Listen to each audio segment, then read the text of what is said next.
Ate, ganda ng baybayin, no? Maganda dyan. Bibayin? Yeah, baybayin. Ano yun? Tingnan mo. Be. Be. Be. Yeah. Be. Pa. Ganun. Ang cool kaya nung panahong yun.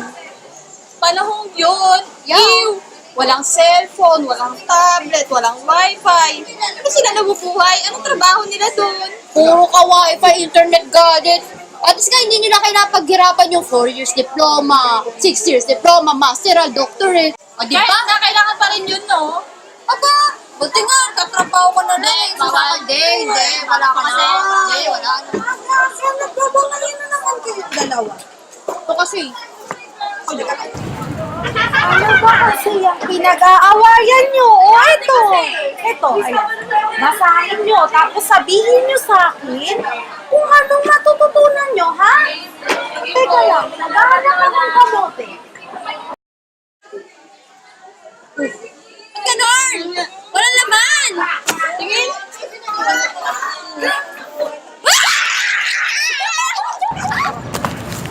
Ay, naray! Teka lang! Ate, asan ba tayo? Hindi ko alam. Saan nga ba tayo? Si Mamu! Asa si Mamu? Mamu! Mamu! Jill, lamok! Ouch! Ate, dahon lang yun. Ate, ba't ang daming puno? Nasa gubat pa tayo?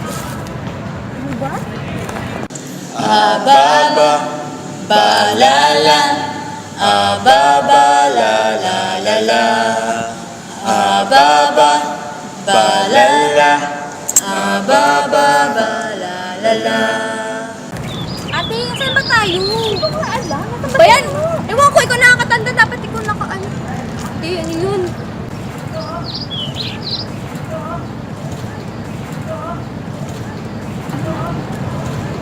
Pwede ko makita.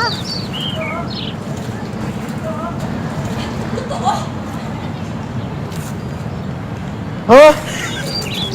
Sino kayo? Aha! Laya! Sino kayo? Ano? Ano po? Ako po si ano, si Bea. Siya po si Ate Eds.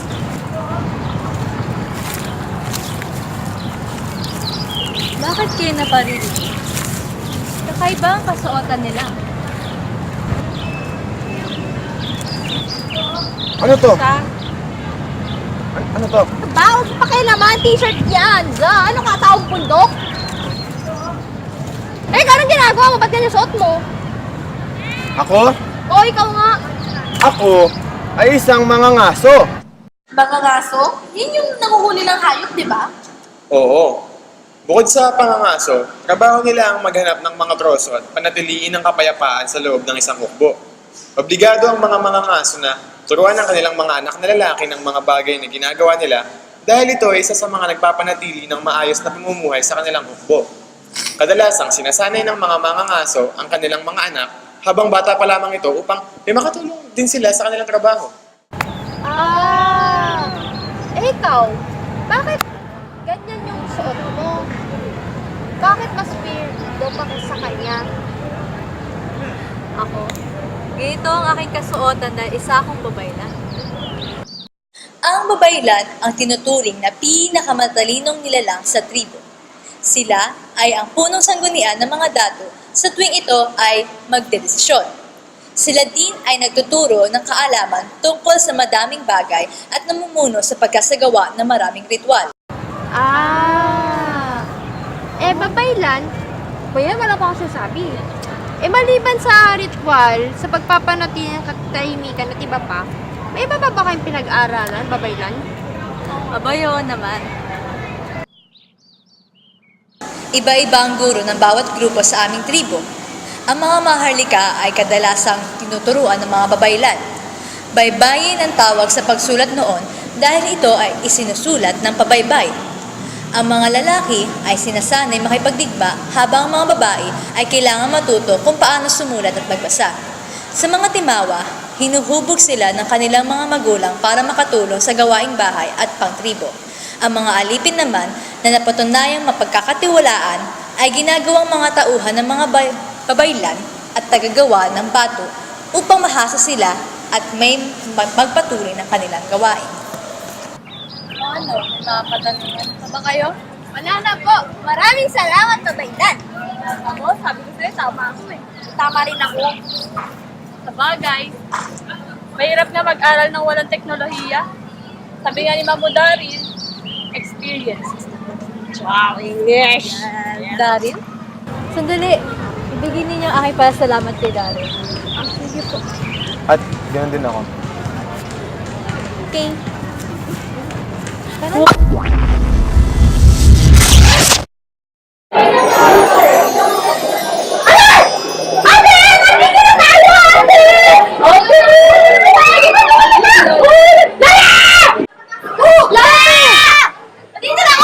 Oh, nakikita ko nga kayo! Bakit? Uwi na kami!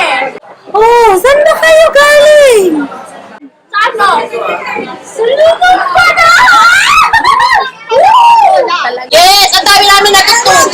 Opo! Ang dami namin natutunan! Talaga! Yes! Hindi na isa natuturo! Marami sila! Yes! Oo nga po! Tsaka talaga nag-ihirapan yung mga bagay-bagay! Yes! Oh, talaga! Ay nga pala, Lola!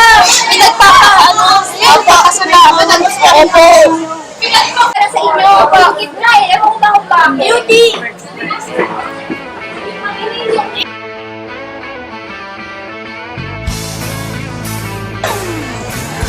Ate!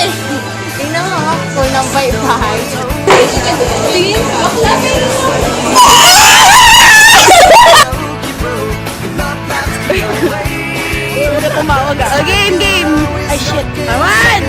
Ako po si Bea. Siya po si si Alon. Ay, di ba na si Ate Eds po? Siya po si Ate Eds. Ate ko po. Naligaw po kasi kami. One! Wait lang. Pek, pek, pek. Tawagin mo sa pangalan. Pek nga, pek. Eh, bago ka na ngayon. Hoy, Tonyo! Sinama ko yung best friend mo si Tik. Hoy! Hanggang dito, pek. Guys, One, two, three, go!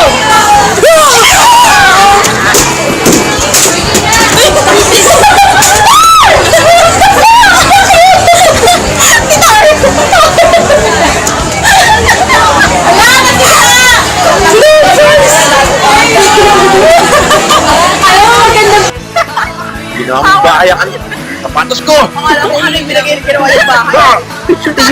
Buhay ka pa, Tonyo, ha? Hindi makita eh. Video mo na lang. Video mo. Aray! Patapay ka pa, ha? Wala tayo!